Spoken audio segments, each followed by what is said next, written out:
I thank God that man didn't penetrate me. But those groping moments, it's like I could still hear the breathing over me.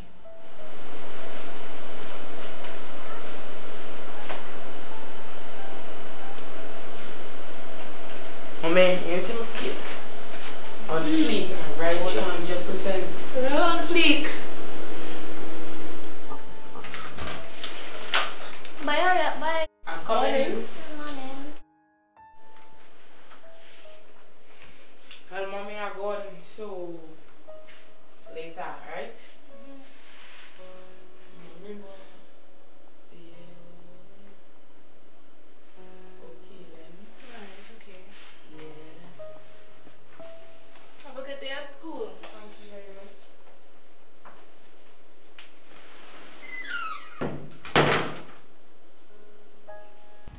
After telling my mother, it's like she denied it or didn't really care when she heard it.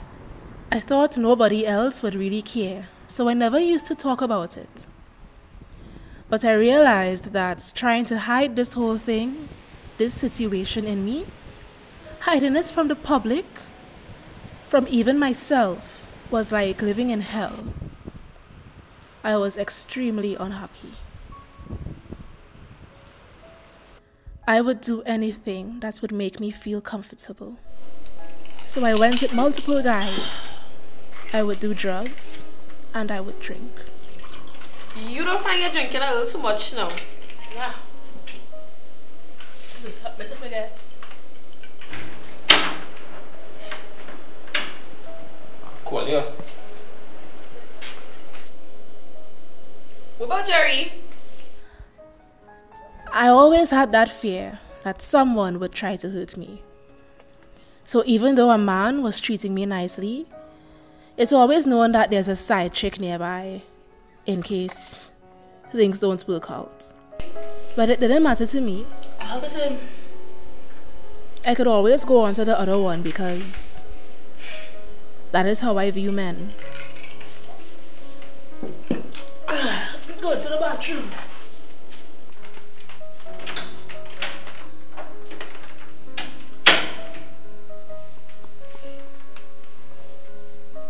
Nadia, this girl is a real hoe, you know. Man only passing in and out of here. She don't even know the man name. I didn't really want a man. I wanted a boyfriend, thinking that he would protect me because I didn't have a father around and my brothers weren't looking out for me. My sisters were already gone, so I wanted like a friend. Someone to watch my back, something like that. It so happened that we had sex and I got pregnant at the age of 16.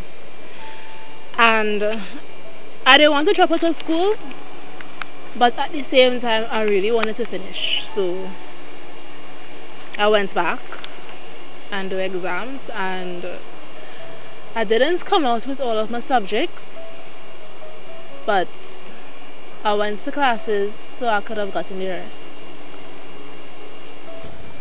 I try to stop the drugs, but then I'll go back. I try to stop the drinking, I would go back.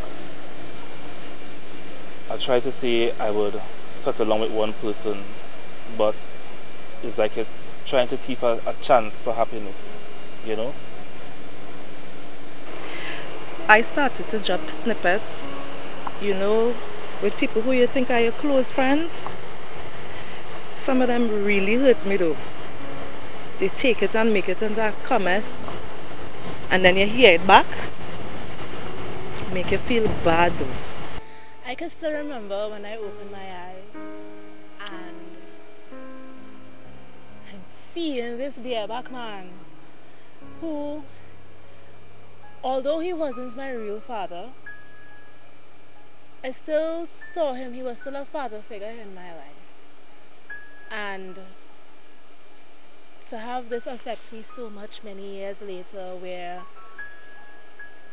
he's constantly on my mind, he's lingering there, he's always there, memory is always there.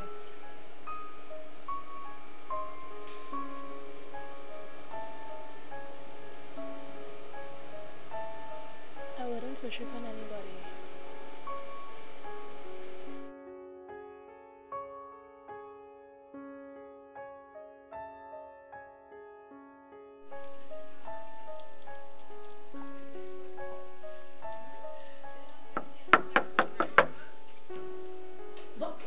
But who is that calling me this hour? Johnny! Johnny, I hope it's not you!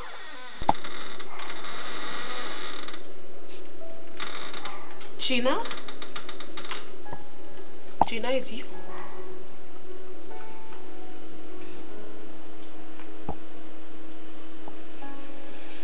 Hey, mommy. I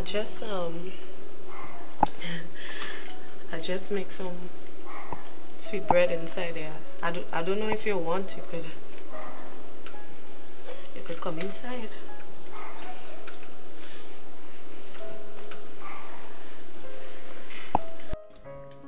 I have some good friends.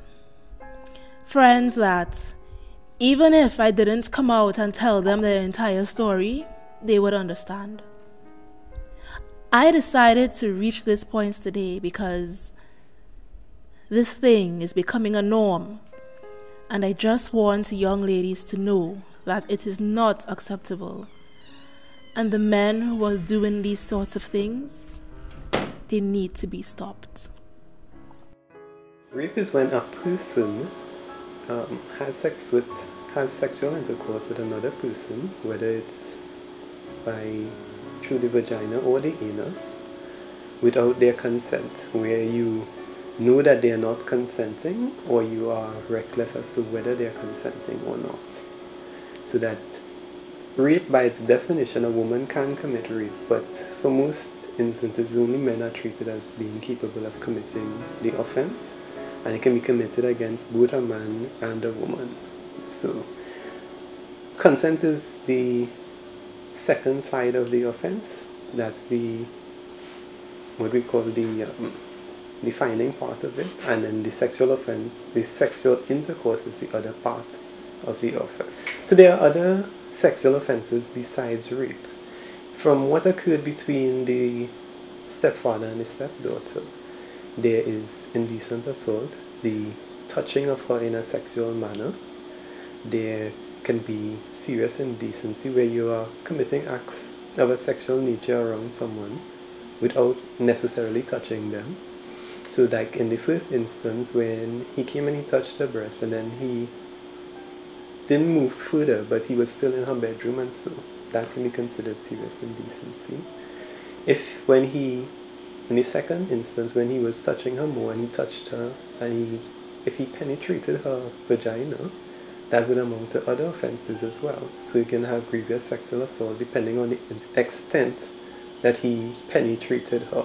But penetration in this instance is by your fingers or by an object, as opposed to the penis. Alright? So that if he performed oral sex on her, although we didn't hear her say that, that would also be grievous sexual assault as well. Right? If he had sex with her, well, at her age, when she was 12, that would have been rape, as in the broad sense, having sexual intercourse with someone without their consent. She needs to confide with somebody who can assist her, and perhaps a teacher, a medical professional, and they will begin the process of getting it reported, because it needs to be reported. That's the only way the police can get involved and investigate. So at her age, when she was 16, I don't think if she went into the station on her own, I don't think the police would turn her away, right? She can go and make the report, even though it's not customary for a minor to make a report on their own, right? They would still get in touch with somebody who can speak on her behalf as an adult, right? She can call some of the crisis hotlines, and they certainly would make the arrangements for her to be seen by medical professionals.